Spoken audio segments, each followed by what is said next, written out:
ارتفاع سعر الدينار الكويتي مقابل الجنيه المصري بنهاية التعاملات اليوم الأحد 28 يوليو 2024. لا تنسوا دعمنا بإعجاب ومشاركة الفيديو وتفعيل الجرس.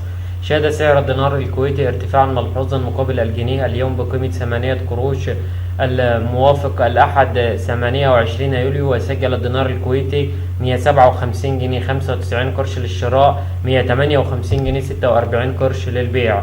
وهذا كان سعر الدينار الكويتي بعد الارتفاع. بالنسبة للدولار فسجل 48 جنيه 27 قرش للشراء، 48 جنيه و40 قرش للبيع.